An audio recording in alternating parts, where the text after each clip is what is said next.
എടാ കുഴിയിലേക്കും കാല് നീട്ടിരിക്കുന്ന നികൃഷ്ട ജീവി. നോർത്ത് ഇന്ത്യയിലും നോർത്ത് ഈസ്റ്റിലൊക്കെ മരിച്ച ഒരു ഷവർമ കഴിച്ചിട്ടാണോടാ ശവി മരിച്ചത്. നിന്റെ ഉള്ളിലിരിക്കുന്ന കാളകൂടം വിഷം പകരാതിരിക്കാൻ വേണ്ടി ചത്താലും ചത്തില്ലെങ്കിലും കുഴിയിലേക്ക് അതേപോലെ തന്നെ അങ്ങ് ഇറക്കി വെക്കണം. സുഹൃത്തുക്കളെ, ഞാൻ അധികം ഒന്നും മിണ്ടാതെ ചില ആളുകൾ പറഞ്ഞ കാര്യങ്ങൾ അതേപോലെ നിങ്ങളിലേക്ക് എത്തിച്ചാലോ ഒന്ന് ശ്രമം ഒന്ന് കേട്ടു നോക്കൂ. അപ്പൊ നിങ്ങൾക്ക് ഏകദേശം ഒരു നല്ല തലച്ചോറ് വർക്ക് ചെയ്യും. എടാ കുഴിയിലേക്കും കാല് നീട്ടിരിക്കുന്ന നികൃഷ്ട ജീവി. നോർത്ത് ഇന്ത്യയിലും നോർത്ത് ഈസ്റ്റിലൊക്കെ മരിച്ച ഒരു ഷവർമ കഴിച്ചിട്ടാണോടാ ശവി മരിച്ചത്. നിന്റെ ഉള്ളിലിരിക്കുന്ന കാളകൂടം വിഷം പകരാതിരിക്കാൻ വേണ്ടി ചത്താലും ചത്തില്ലെങ്കിലും കുഴിയിലേക്ക് അതേപോലെ തന്നെ അങ്ങ് ഇറക്കി വെക്കണം. ഇവന്മാര് മറ്റുള്ള മതങ്ങളെയൊക്കെ തീവ്രവാദി എന്ന് വിളിക്കുകയും ചെയ്യും. എന്നിട്ട് ഇവന്മാരെ തൊള്ള തുറന്ന് നാക്ക് വെളിയിലേക്ക് ഇട്ടിട്ടുണ്ട് ചീറ്റുന്നത് മൊത്തം വിഷം. നീയൊക്കെ അടിമകളാക്കിയും അടിയാളനാക്കി തല്ലിക്കൊന്നോണ്ടിരുന്ന ജനതയാണ് ഇന്ന് ഇവിടെ ഭരിക്കുന്നത്. അത് കാണുമ്പോ നിനക്കൊക്കെ അങ്ങ് കുരു പൊട്ടുന്നുണ്ടെങ്കിൽ കിളവ. മറ്റാരും അല്ല, ഈ രാജ്യത്തെ തീവ്രവാദികൾ നിന്നെ പോലുള്ള വർഗീയ വിഷം നരവാഴകളാണ്. 70s ചിന്താഗതികൾ പുതുതലമുറ വർഗീയവാദികളും തീവ്രവാദികളും ആക്കുന്ന നിന്നെ പോലുള്ള നിന്നെയൊക്കെ കുഴിയിലേക്ക് ഇട്ട് മൂടാൻ വേണ്ടിയിട്ട് നിന്റെ ഒന്നും വാ തുറക്കരുത്. പുതിയ ജനറേഷന് നീയൊക്കെ വഴിയൊരുക്കി കൊടുക്ക്. അവരൊക്കെ ഇവിടെ എന്തെങ്കിലുമൊക്കെ ചെയ്തു വെക്കട്ടെ. നിന്റെയൊക്കെ തലയിൽ അഴുകി ദ്രവിച്ച മതഭ്രാന്തിന്റെ ബുദ്ധി പറഞ്ഞു കൊടുക്കല്ലേ. ഒരു ലഹളയോ കലാപോ ഉണ്ടായി കഴിഞ്ഞിട്ടുണ്ടെങ്കിൽ ഇവനോ ഇവന്റെ കുടുംബക്കാരോ ഉണ്ടാവൂല, പാവപ്പെട്ടോ തമ്മിലടിച്ചാവും. ഇവനൊക്കെ ഗ്യാലറിയിൽ ഇരുന്ന് ഷോ കാണുമ്പോൾ ഇരുന്ന് കൈയടിക്കും. ദയവ് ഇതുപോലുള്ള നരച്ച കിളവന്മാരെ അണ്ണാക്ക് തുറക്കാനുള്ള ഒരു അവസരം ഇവന്മാർക്ക് ഉണ്ടാക്കി കൊടുക്കല്.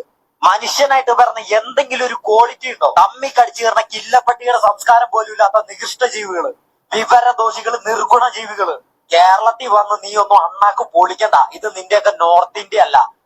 അടിപൊളി എന്നല്ലത് അടിപൊളി, ഒരു രക്ഷയില്ല.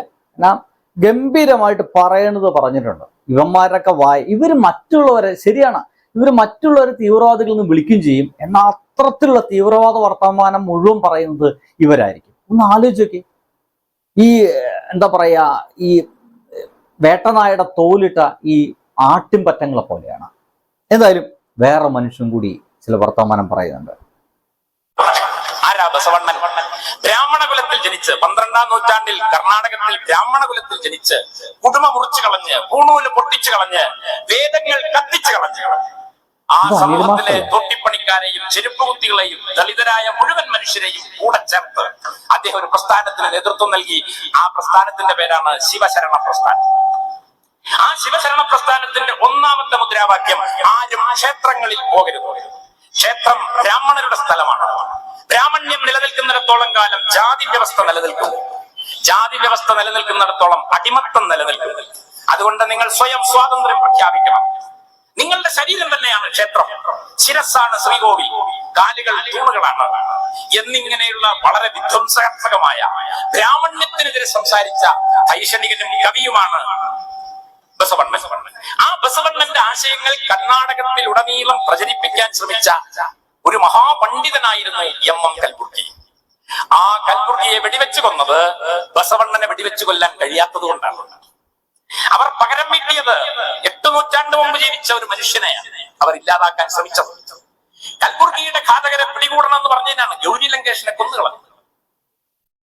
പൻസാരെയും ധബോൽക്കറേയും വെടിവെച്ച്. സുഹൃത്തുക്കളെ, ഞാൻ എന്തിനാ ഈ ഒരു പ്രസംഗം നിങ്ങളെ കേൾപ്പിച്ചു എന്നായിരിക്കും നിങ്ങൾ പാലിക്കുന്നുണ്ടായിരിക്കുക.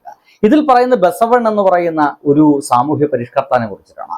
അദ്ദേഹത്തിന്റെ ആശയങ്ങൾ കൊണ്ടുവരാൻ ശ്രമിച്ച വേറൊരു മനുഷ്യനെ ഇവിടുത്തെ തീവ്രവാദ ശക്തികള്, ഹിന്ദുത്വ തീവ്രവാദ ശക്തികൾ, സംഘപരിവാരക്കാര് വെടിവെച്ച് കൊന്നതിനെ കുറിച്ചിട്ടാണ് പറയുന്നത്.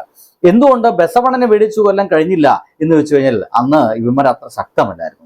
അങ്ങനെ ശക്തമായ സമയത്ത് ഇവിടെ സാമൂഹ്യ പരിഷ്കർത്താക്കളെ വെടിവെച്ചുന്ന രീതിയിലേക്ക് കൽബുർഗിയെയും മറ്റും വെടിവെച്ചുന്ന രീതിയിലേക്ക് മാറിയിട്ടുണ്ട് നമുക്കറിയാം. ഇനി ഇതെല്ലാം കയറി ഇവിടെ നമ്മുടെ നാട്ടില് എപ്പോഴൊക്കെ ജാതീയത ഉണ്ടോ ആ ജാതീയത ശക്തമാകുന്നു എന്ന് പറയുന്ന ആളുകളൊക്കെ മുഴുവൻ ഇവർ ഇല്ലാണ്ടാക്കിയിട്ടുണ്ട്. അങ്ങനെ ഇല്ലാണ്ടാക്കി ശ്രമിക്കുന്ന ഏറ്റവും പുതിയ ഒരുപക്ഷെ സാമൂഹ്യ പരിഷ്കർത്താവ് ഒന്നല്ല, പക്ഷെ പാട്ടിലൂടെ, തൻ്റെ പാട്ടിലൂടെ, താൻ എഴുതുന്ന പാട്ടിലൂടെ, തൻ്റെ സംഗീതത്തോടെ തൻ്റെ നാട്ടുകാരെ, യുവാക്കളെ മുഴുവൻ പ്രബോധിക്കാൻ വേണ്ടിയിട്ട് ഇറങ്ങിച്ചിരിക്കുന്ന ഒരു മനുഷ്യനുണ്ട്. അദ്ദേഹത്തിന്റെ പേര് വേടൻ എന്നാണ്.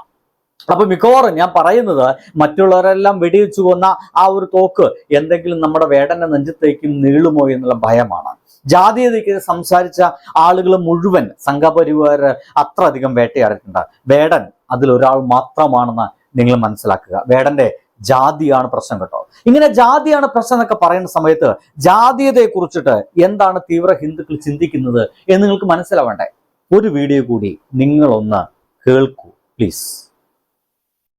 മനുസ്മൃതിയിലെ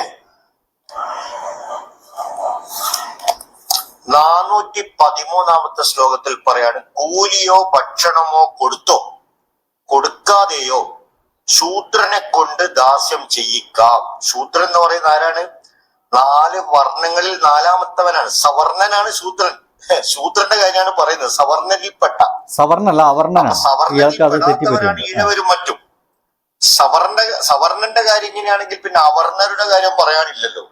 കൂലിയോ ഭക്ഷണമോ കൊടുക്കാതെയോ ശൂദ്രനെ കൊണ്ട് ദാസ്യം ചെയ്യിക്കാം. കാരണം ബ്രാഹ്മണന്റെ ദാസ്യത്തിനായാണ് ബ്രഹ്മാവ് ശൂദ്രനെ സൃഷ്ടിച്ചത്. അടുത്ത ശ്ലോകം 414 പറയാണ്, യജമാനൻ ഉപേക്ഷിച്ചാലും ശൂദ്രൻ തന്നെയാണ് ബ്രഹ്മാവ് ശൂദ്രനെ സൃഷ്ടിച്ചത്. അടുത്ത ശ്ലോകം 414 പറയാണ്, യജമാനൻ ഉപേക്ഷിച്ചാലും ശൂദ്രൻ ദാസ്യത്തിൽ നിന്ന് മുക്തനാകുന്നില്ല. ശൂദ്രനു ദാസ്യം ജന്മനായുള്ളതാണ്. അവനെ അതിൽ നിന്ന് മോചിപ്പിക്കാൻ ആർക്കും സാധ്യമല്ല. ഇതേതാണ് ഗ്രന്ഥം? മനുസ്മൃതി. ഇനി എന്തിനാണ് ഞാൻ ഈ മനുസ്മൃതി ഇപ്പൊ നിങ്ങൾക്ക് ഈ ഒരു വീഡിയോ കാണിച്ചു തന്നെ? ഈ മനുസ്മൃതി ഇഷ്ടപ്പെടുകയും ഈ മനുസ്മൃതി പറയുന്ന നിയമസംഹിതകള് നമ്മുടെ ഇന്ത്യയിൽ നടപ്പിലാക്കണമെന്ന് ആഗ്രഹിക്കുന്ന ആളുകളുടെ പേരാണ് ശശികല അടക്കമുള്ള നമ്മുടെ മധു അടക്കമുള്ള ആളുകൾ. അവരാഗ്രഹിക്കുന്ന മനുസ്മൃതി വരണം ഇവിടെ നിയമസംഹിതയായിട്ട്. നമ്മുടെ ഭരണഘടനയുണ്ടല്ലോ, അംബേദ്കർ എഴുതി വെച്ചത്, അത് മാറ്റപ്പെടണമെന്നും അതിന് പകരമായിട്ട് ഇത് അവിടെ കൊണ്ടുപോയിട്ട് പ്രതിഷ്ഠിക്കണമെന്ന് പറയുകയാണ്. അതിൽ എഴുതി വെച്ച ഒരു വരിയാണ് സുഹൃത്തുക്കളെ പറഞ്ഞേ. നമ്മുടെ 4 വർണ്ണങ്ങളായി തിരിച്ചിട്ടുണ്ടോ അല്ലയോ? അതിൽ ഏറ്റവും താഴെ കിടന്ന അദർക്കൃതർ എന്നൊക്കെ പറയുന്ന ആ ഒരു വർഗങ്ങൾക്ക്, ആ ഒരു വിഭാഗങ്ങൾക്ക്, ആ ഒരു ജാതിക്കാർക്ക് ഒരു തരത്തിലും അവർ ഉയരരുത് എന്നാ പറയുന്നത്. ഒരു തരത്തിലും ഉയരരുതെന്ന് വെച്ച് കഴിഞ്ഞാൽ അവർ എല്ലായ്പ്പോഴും ദാസ്യന്മാരായിരിക്കണം. ആരുടെ? ബ്രാഹ്മണന്മാരുടെ ദാസ്യന്മാരായിരിക്കണം, അടിമകളായിരിക്കണം എന്നർത്ഥം. ആ ഒരു സിസ്റ്റം തിരികെ കൊണ്ടുവരാൻ വേണ്ടിയിട്ടാണ് ഈ കണഞ്ഞ് പരിശ്രമിച്ചുകൊണ്ടേ ഇരിക്കുന്നത് ഈ പറയുന്ന ശശികല അടക്കമുള്ള ആളുകൾ. ആ ഒരു സിസ്റ്റം തിരികെ കൊണ്ടുവരണം. അതുകൊണ്ടാണ് വേടനെ പോലുള്ള ആളുകള് നമ്മളെ റാപ്പ് പാടുമ്പോൾ ഇവർ ചോദിക്കുന്നത്, നിങ്ങൾക്ക് പാടേണ്ടതാണോ റാപ്പ് എന്ന്. ഇത് പണ്ടും ചോദിച്ചുവിട്ടോന്നേ.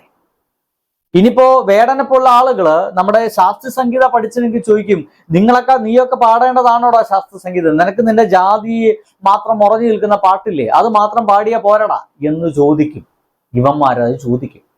അത് ചോദിക്കുന്ന ആ ഒരു അവസ്ഥയിലേക്ക്, ഈ മനുസ്മൃതി കാലഘട്ടത്തിലേക്ക്, അല്ലെങ്കിൽ ആ ഒരു കാലത്തിലേക്ക് കൊണ്ടുവരണമെന്നാണ് ഇവരിങ്ങനെ ആഗ്രഹിച്ചു കൊണ്ടേയിരിക്കുന്നത്. മനസ്സിലായില്ലേ അതെന്തിനാണെന്നുള്ളത്? അടിമകളെപ്പോലെ മറ്റുള്ളവരെ പണിയെടുപ്പിച്ചിട്ട് ചാരുകസേരയിൽ നിന്ന് തിന്ന് ജീവിക്കാൻ സമ്മതിച്ചു കൊടുക്കരുത്. പാലക്കാട്ടെ ജനങ്ങളൊക്കെ വീണ്ടും വീണ്ടും ആലോചിക്കേണ്ടിയിരിക്കുന്നു. നിങ്ങൾക്ക് മരിച്ചാൽ പോലും അടക്കാനുള്ള ഭൂമി അടക്കം മറ്റുള്ളവർക്ക് വേണ്ടി 20 സെന്റോളം വെച്ച് പതിച്ചു കൊടുക്കാൻ തുടങ്ങിയിരിക്കുന്നു. നിങ്ങൾ ചത്താൽ, അവിടെയുള്ള ചാർന്ന ജാതിക്കാരെന്ന് പറയുന്ന ആൾ കൂടെ പറയുന്നേ, നിങ്ങൾ ചത്താൽ വഴിയരികിൽ കൊണ്ടുപോയിടേണ്ടി വരും. ആ അവസ്ഥയിലേക്ക് എത്തിക്കരുത്. ബൈ.